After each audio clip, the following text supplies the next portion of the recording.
Joining us now is Knesset member Boaz Bismuth, Likud. Shalom. Shalom, Yoni. Tell us please about your feelings yesterday as we saw the release of 3 of our hostages. It was amazing. Amazing. I mean, thank God I'm in a nation that cries of joy. I mean, tears of joy. We had so many tears yesterday also. Tears of sadness, of agony. But yesterday we had tears of joy, and this is something that our nation needs, and this is something that, we were waiting for so long. Those 3 amazing beauties, those 3 princesses that are released from Gaza and are back to their mothers, are back to the nation, are back to their country, to their home, to their beds.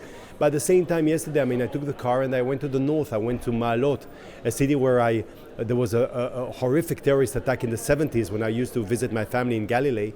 And I went there to see the family, Shushan family, who lost their son, another hero, Yaakov Yair, and 22 years old, and a lieutenant, who in a certain way, I saw the family crying of sadness, and you see on television the happiness of a nation crying from joy, and all those tears, mixed up together, joy and sadness and agony.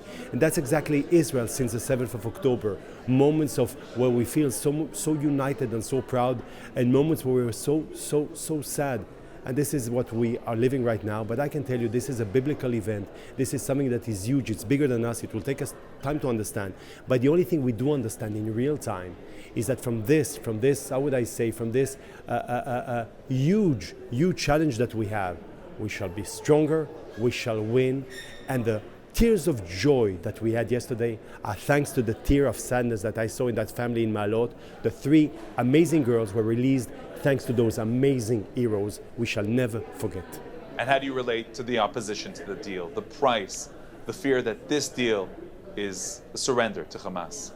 I understand them. I embrace them. I hug them. These are my friends. This is my political family, and I totally understand. And you can hear that from so many people in Israel. Who likes to see, bloody terrorists coming out of jail? You would like to see them rot in jail for the rest of their lives. This is how it should be.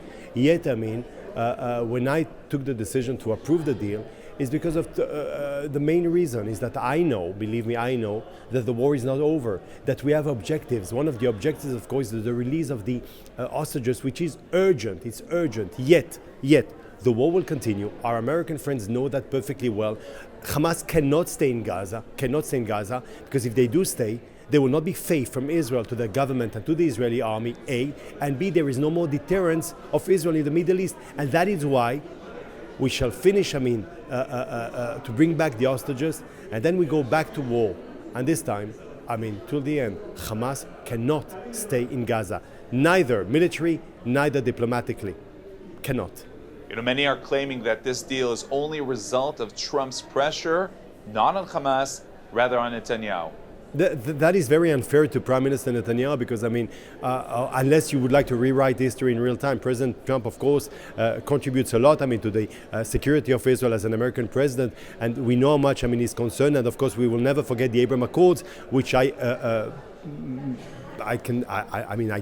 guess will expand, now that he came back to office. Yet, we know that Prime Minister Netanyahu proposed, was behind five deals in the past. We know that on the 27th of May, Hamas said no to another Israeli proposition, and Prime Minister Netanyahu wanted to have a deal a long time ago. We know, thanks to the American administration, Biden's administration, that it's Hamas who said no, but unfortunately, people are rewriting history in real time.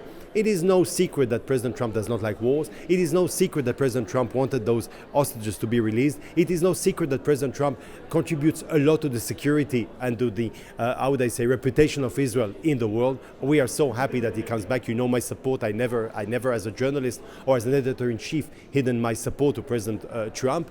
Yet, one should also pay respect to the decision of Prime Minister Netanyahu. Very courageous decision. As you know, wasn't keen for this deal. I think that politically speaking, in the short term, maybe it was not the best decision he took. But historically speaking, and for the Israeli people, he took the best decision. And by the way, Yoni, you know what? I'll challenge you. Give me a decision a Western prime minister or president took in the last 5 decades, which was as difficult as this decision. I don't think you'll find. And this is why I salute my prime minister. Now, Trump is returning to the White House. How significant is this for Israel? Or are people exaggerating when they define it as a totally new page in U.S.-Israel relations? Nah, we have a best friend coming back to the White House. I mean, you know, ever since President Cleveland, I think it's the first president or the second president that was in office, lost elections, came back to office.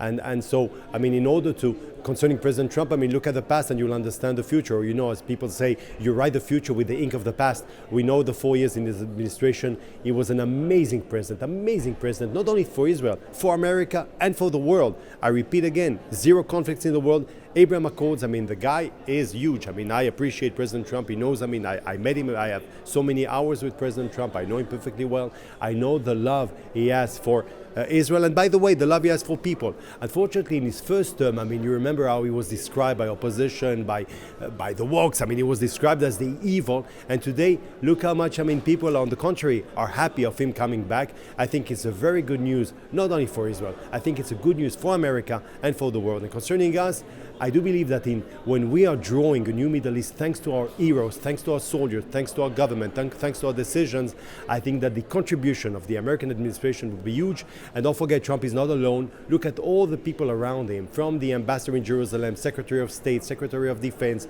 Vice President, all the people, I mean, in office. I mean, my God, I mean, if I would like to change the Middle East, these are the people I would choose. Knesset member Boaz Bismuth, Likud, thank you very much. Thank you, Yoni.